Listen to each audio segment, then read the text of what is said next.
Welcome dear students, myself Maan Singh Rajput Nirmal PG college द्वारा चलाई जा रही ऑनलाइन कक्षाओं में आपका एक बार फिर से स्वागत करता हूं। तो हम आपके बीएससी पार्ट थर्ड ईयर में आपका paper number first solid states physics का यूनिट नंबर फर्स्ट पढ़ रहे थे और इससे पहले हम 2 यूनिट कंप्लीट कर ही चुके हैं। तो देखो, आज का टॉपिक है आपका जालक समतलों के मध्य दूरी हम किस प्रकार ज्ञात करेंगे। तो जालक समतलों में हम बात करेंगे सिंपल क्यूबिक,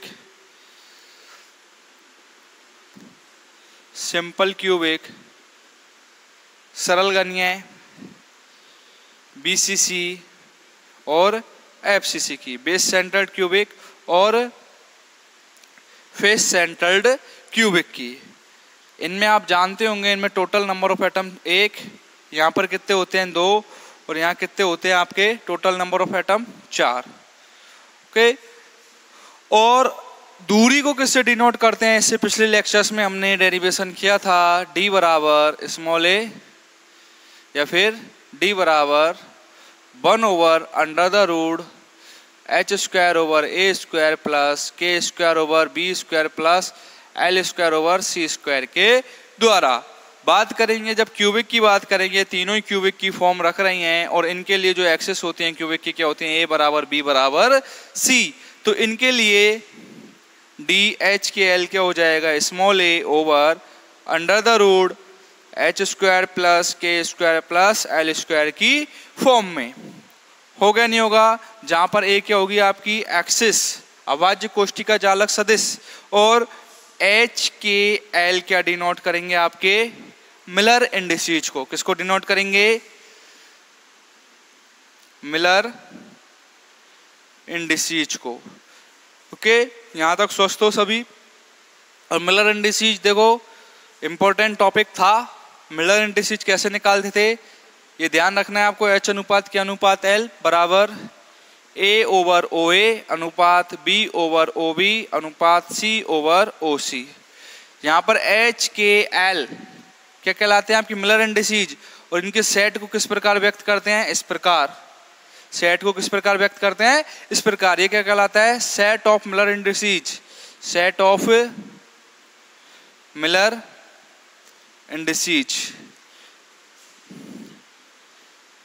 ये कहलाएगा आपका फैमिली ऑफ प्लेन। क्या कहलाएगा, फैमिली ऑफ प्लेन। ठीक है, जो भी प्लेन ले रहे हो आप, h के l अनुपात a b और c पर किस अनुपात में काट रहा है, कौन सा प्लेन बन रहा है, ये कहलाएगा आपका direction of plane, direction of plane. तो इन जो ब्रैकेट है इनका अपने आप में एक यूजुअल मीनिंग है। इन ब्रैकेटों का अपने आप में क्या है, एक यूजुअल मीनिंग। ये दिखाएगा set of plane, family of plane, direction of plane. और OA, OB और OC क्या कहलाएंगी आपकी, जो आपकी कैपिटल A, कैपिटल B और कैपिटल C एक्सिस हैं, अर्थात X, Y और Z, उन पर इंटरसेप्ट को व्यक्त करेगा। किसको, इंटरसेप्ट, कटान बिंदु को। तो चलो बढ़ते हम जालक समतलों के मध्य दूरी, और इसको कंप्लीट करने के पश्चात इसके ऊपर क्या क्या क्वेश्चन बनते हैं वो भी साथ साथ ही हम देखेंगे। तो देखो, इरेज कर दूं इसको। तो जालक समतलों में सबसे पहले बात करते हैं हम सिंपल क्यूबिक की। किसकी बात करेंगे, सिंपल क्यूबिक, सरल गणीय संरचना की। तो सरल गणीय संरचना में यदि हम देखें तो जो कॉर्नर होते हैं, कॉर्नर पर कितने एटम होते हैं, 8, और उन एटमों का, कॉर्नर वाले एटमों का योगदान कितना होता है, 1/8। कितना होता है, 1/8। तो टोटल नंबर ऑफ एटम कितने हो जाएंगे इसमें, 1। तो देखो, पहली है आपकी सरल गणीय, ठीक है, और हम सरल गणीय क्रिस्टल।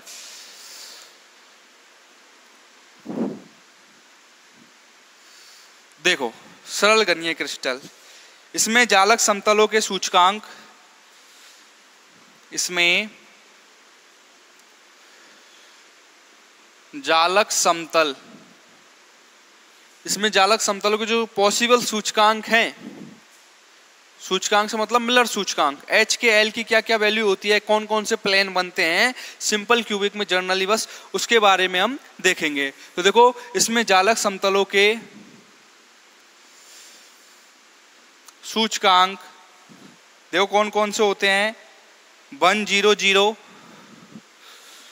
1 0 0, 1 1 0 और 1 1 1। क्या होते हैं 1 0 0। देखो ये किसको डिनोट कर रहा है कि भाई 1 0 0 एक प्लेन को डिनोट कर रहा है कि ओनली ऑन एक्स डायरेक्शन में चले हुए हैं। 1 1 0 किसको डिनोट कर रहा है, एक एक्स में चले हुए और एक वाई में चले हुए हैं। ठीक है, ये तो रैखिक को डिनोट करेगा, ये प्लेन को, और ये 3D के अंदर एक्स वाई और जेड से मिलकर एक क्रिस्टल का निर्माण, बार बार रिपीटेशन होने पर क्रिस्टल का निर्माण हो रहा है। और ये जो हमने प्लेन पढ़े थे कि भाई ये एक्स एक्सिस में, ये वाई एक्सिस में, फिर एक्स में, फिर वाई में, ऐसे मिलके क्या बनेगा, प्लेन बनेगा, दो रैखिक समतलों से मिलकर। तो और ये क्या डिनोट करेगा 3D के अंदर। ओके, और ये जो सेट हैं ये क्या डिनोट कर रहे हैं आपके एच के एल, क्या डिनोट कर रहे हैं एच के एल को। तो देखो 1 1 1 होते हैं, 1 1 1 होते हैं यदि मिलर सूचकांक एच के एल वाले समतलों के मध्य अंतराल स्मॉल डी है। तो यदि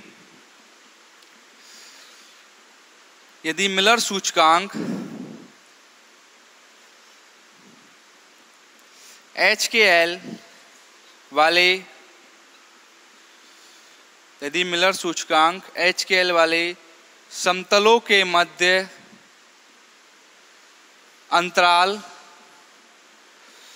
समतलों के मध्य अंतराल स्मॉल डी है, तो देखो स्मॉल डी है तो small D H K L बराबर क्या होता है आपका, और बात किसी कर रहे हैं सरल गणीय क्रिस्टल की, क्या होता है ए बराबर बी बराबर सी, क्या होता है ए बराबर बी बराबर सी। क्यूबिक की बात करोगे आप गणीय की तो ए बराबर बी बराबर सी से क्या हो जाएगा, देखो आपका क्या होता है H K L 1 over under the root H over H square over A square plus के square over B square plus L square over C square. Okay, अब जब a बराबर b बराबर c पुट कर दोगे तो क्या हो जाएगा, ये small a over under the root h square plus के स्क्वायर प्लस एल स्क्वायर की फॉर्म में। यहां तक सभी स्वस्थ हो, अरे स्वस्थ हो या नहीं हो यहां तक सभी। और ये किसको डिनोट कर रहे हैं, सेट ऑफ प्लेन, किसको डिनोट कर रहे हैं, सेट ऑफ प्लेन। और देखो यहां से आपके एग्जाम में भी क्वेश्चन पूछे जा सकते हैं, और यदि आप एंट्रेंस दोगे यदि एमएससी के लिए किसी भी एग्जाम के लिए, तो यहाँ से ये टॉपिक एक मोस्ट इम्पॉर्टेंट टॉपिक है, हॉट स्पॉट। ओके, तो देखो अब पहले तो कौन सा है 1 1 0 वाले प्लेन के लिए देख लेते हैं। तो 1 1 0 वाले प्लेन के लिए क्या हो जाएगा, डी 1 0 0, डी 1 0 0 के लिए देखो क्या हो जाएगा, ये जो दूरियां हैं ये किसकी है, किसको डिनोट कर रही हैं, एच के और एल को, किसको डिनोट कर रही हैं, एच के एल को। तो देखो वैल्यू रख दो, small a over under the root 1 का स्क्वायर 0 स्क्वायर और 0 स्क्वायर, क्या हो जाएगा स्मॉल ए। डी 100 कितना हो जाएगा स्मॉल ए, और डी 1 1 0 देखो, डी 1 1 0 क्या हो जाएगा स्मॉल ए ओवर 1 का स्क्वायर और 0 स्क्वायर। तो क्या हो जाएगा ये a divided by root 2, a divide root 2 पुनः 1 1 1 क्या हो जाएगा a डिवाइडेड बाई 1 का स्क्वायर और 1 का स्क्वायर, तो a बाई रूट 3। तो ये किसके लिए होगा, यहाँ आपकी वैल्यूज सिंपल क्यूबिक क्रिस्टल के लिए, किसके लिए हो गई, सिंपल क्यूबिक क्रिस्टल के लिए। अब हम बात करेंगे नंबर 2 बीसीसी के लिए, अंतः केंद्रित क्रिस्टल के लिए।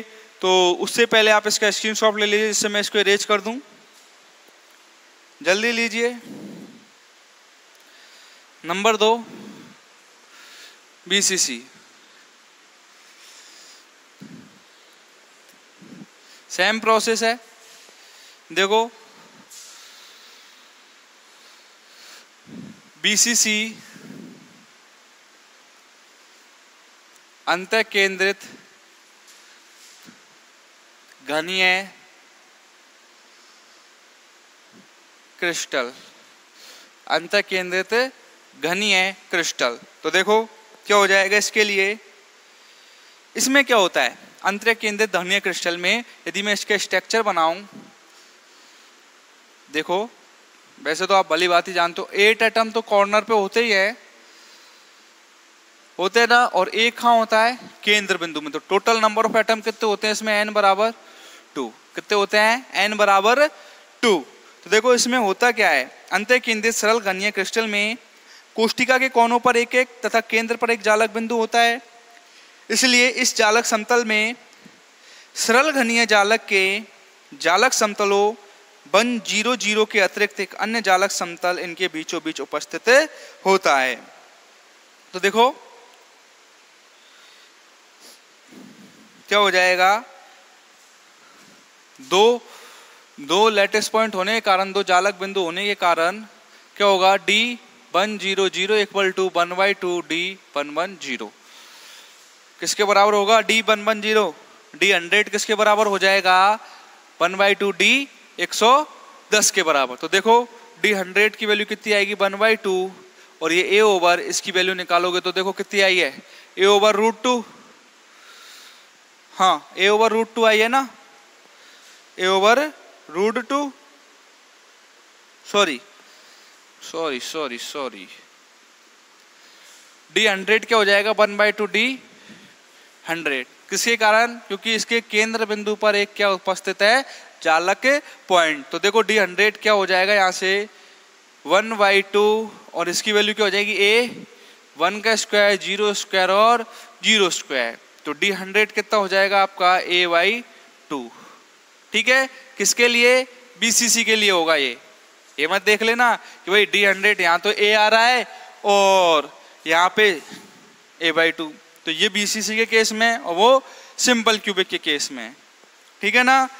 अब पुनः सरल घनीय के 1 1 0 जालक समतल के केंद्रीय जालक बिंदु होकर गुजरता है। जो सिंपल क्यूबिक का D1 1 0 है, इसके केंद्र बिंदु से होकर एक जालक बिंदु होकर गुजरता है। तो उससे क्या फर्क पड़ेगा कि इसका जो जालक समतल है अंतः केंद्र सरल घनीय क्रिस्टल के 1 1 0 जालक समतल के समान होता है। अर्थात जो दूसरे नंबर का होगा 1 1 0 वो किसके बराबर होगा, 1 1 0 के बराबर, जो कि पहले सिंपल क्यूबिक में था। ठीक है, अर्थात किसके बराबर होगा, देखो ये A/√2 के बराबर। ठीक है, ये तो सिंपल क्यूबिक के लिए थी, ध्यान रखना। अब ये किसके लिए चल रहे हैं, BCC के लिए। दो हो चुके हैं आपके। 1 1 0 कितना आया था, 1 0 0 A/2, 1 1 0 1 1 0 किसके समान होगा, इसका BCC का 1 1 0 सिंपल क्यूबिक के समान, और वैल्यू क्या आएगी A/√2। अब इसका जो ट्रिपल वन है D1 है BCC का, वो सिंपल क्यूबिक के D1 का हाफ होगा। सिंपल क्यूबिक के D1 का क्या होगा, हाफ होगा। तो वैल्यू क्या हो जाएगी, देखो यहां लिख दूं, D1 इक्वल टू 1/2 और A/√3, अर्थात D1 इक्वल टू A/2√3।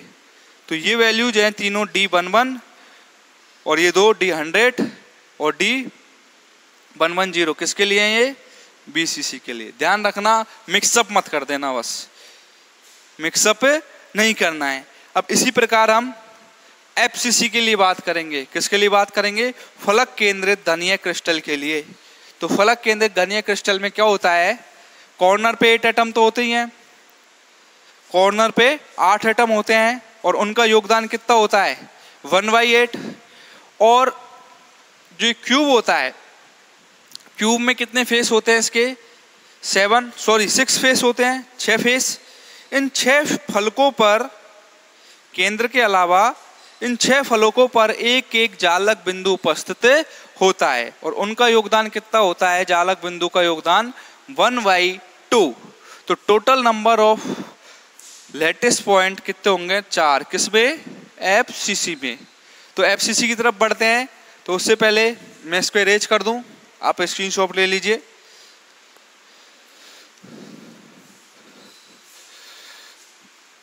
देखो इनकी सारणी बनवाऊंगा मैं लास्ट में भाई। डी जो अंतराल है वो सिंपल क्यूबिक, बीसीसी और एफसीसी के लिए क्या होगा,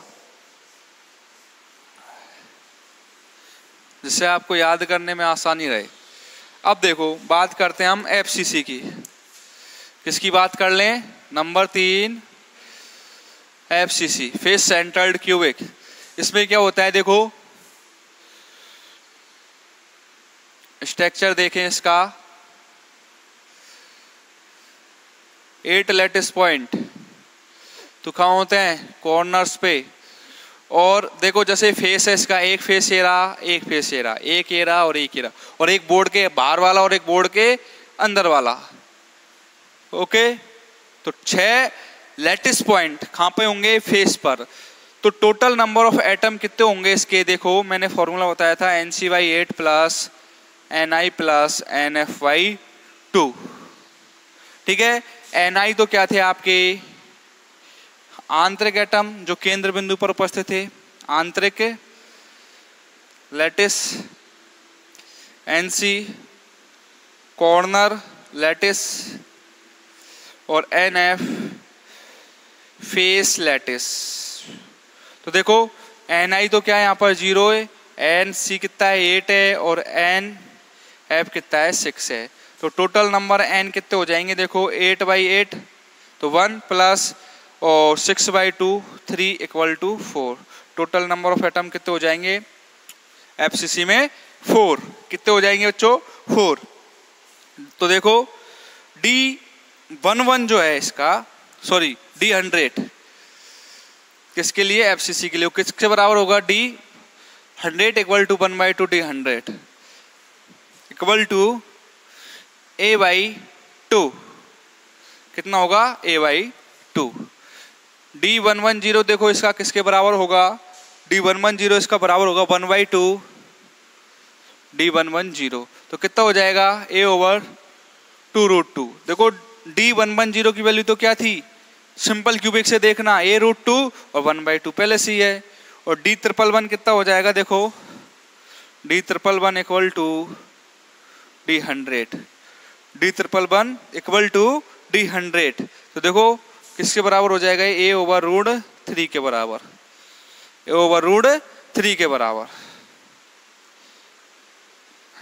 या फिर यहां से लिख सकते हो आप D111 = D111 of simple cubic का जो D111 था उसी के बराबर। ऐसे लिख लिया। मतलब ये क्या डिनोट कर रहा है कि भाई ये सिंपल क्यूबिक के लिए जो वैल्यू आई है उनके बराबर इतना गुना होगा। तो देखो D111 ऑफ सिंपल क्यूबिक का जो D11 आया था उसी के बराबर। तो A/√3। ये किसके लिए? आपकी अंतरालों की दूरियां एफसीसी के लिए। तो देखो अब मैं इनकी एक सारणी बनवाऊंगा आपको, एफसीसी, बीसीसी और सिंपल क्यूबिक के लिए D100, D110 और D111 की क्या क्या वैल्यू प्राप्त होती है। तो उससे पहले आप इसका स्क्रीनशॉट ले लो एक बार, इससे मैं सारणी बनाऊं। तो देखो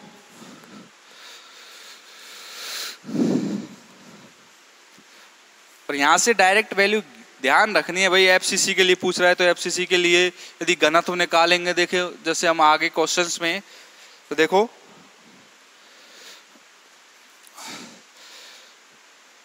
ये सारणी है, ये सिंपल क्यूबिक, ये बीसीसी और ये एफसीसी। D100, D110 और D111। ठीक है,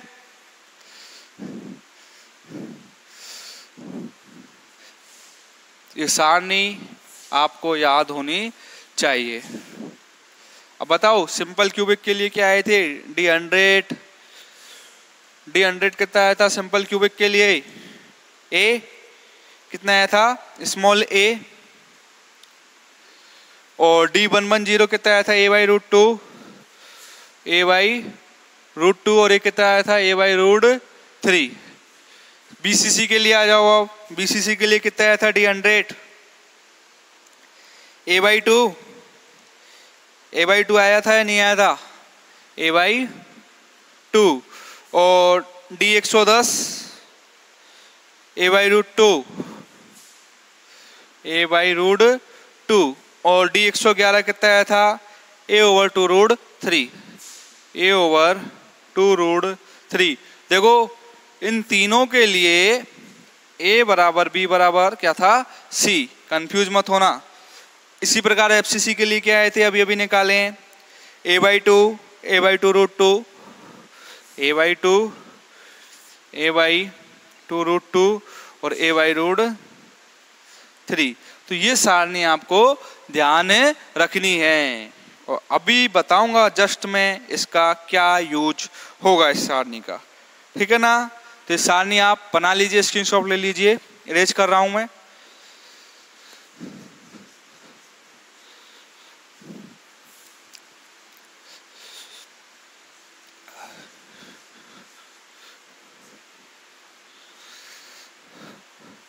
देखो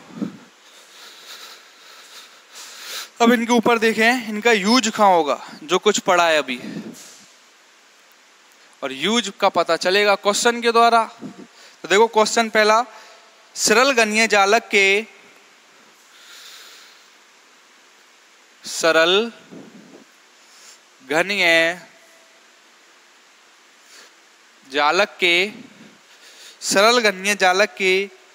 111 तथा 110 सरल घनीय जालक के 111 तथा 110 समतलों में जालक बिंदु के घनत्वों की तुलना कीजिए। समतलों में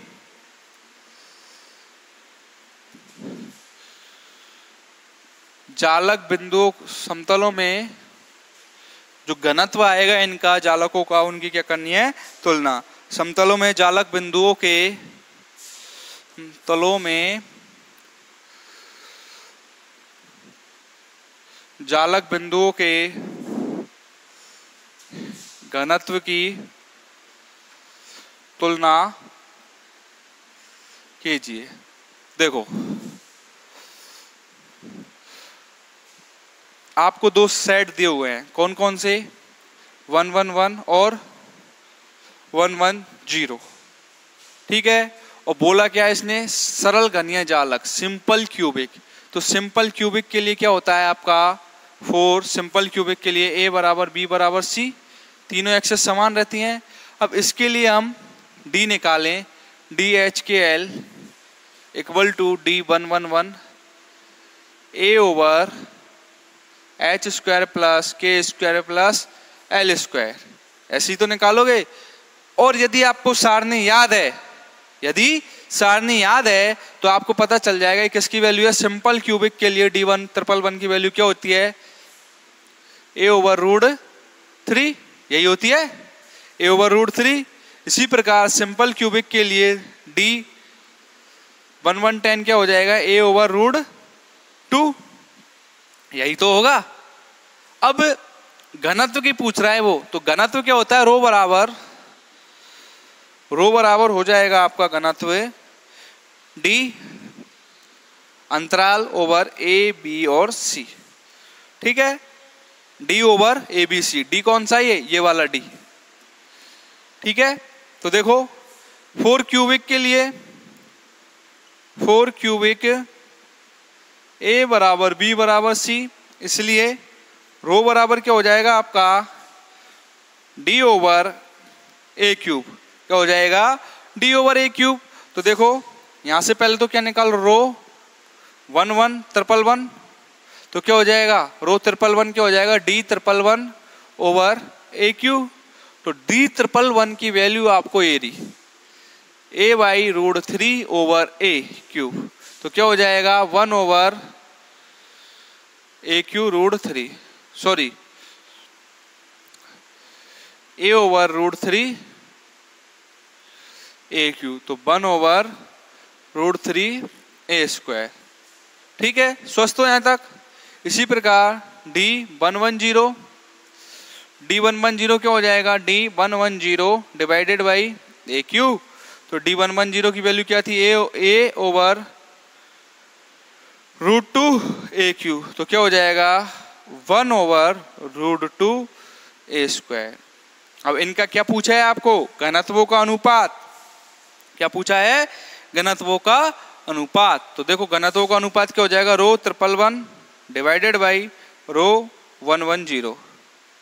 तो वैल्यू क्या हो जाएगी, ρ111 की वैल्यू क्या है 1 over √3a² multiplied by √2a²। तो वैल्यू क्या हो जाएगी √2 डिवाइडेड बाई √3। तो घनत्वों का अनुपात आपके पास क्या आया, √2 डिवाइडेड बाई √3।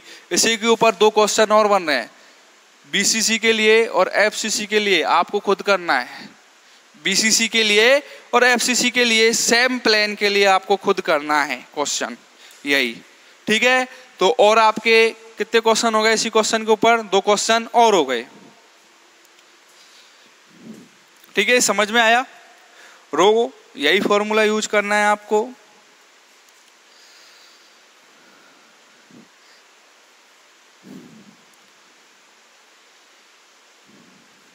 अब देखो क्वेश्चन नंबर, ये क्वेश्चन करने हैं आपको BCC और FCC के लिए सेम।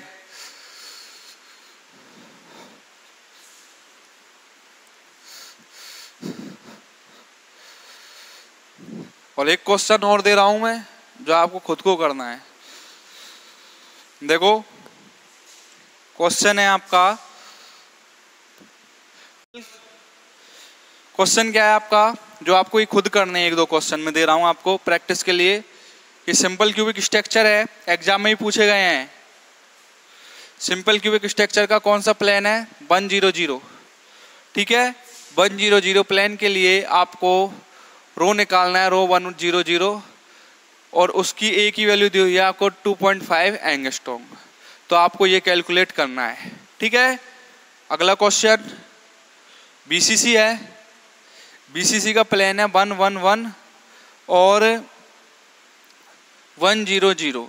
इसके घनत्वों का अनुपात निकालना है आपको। ओके, FCC, अगला क्वेश्चन FCC का प्लेन है आपका 100 और 110। ठीक है, तो ρ100 डिवाइडेड बाई ρ110 की आपको अनुपात निकालना है। तो ये क्वेश्चन आपको करने हैं, स्ट्रिक्टली करने हैं, नहीं करो तो आपकी मर्जी। ठीक है ना, जो करेगा उसके लिए अच्छा रहेगा। और इससे आगे हम अगले लेक्चर में देखेंगे। आज के लिए इतना ही, धन्यवाद।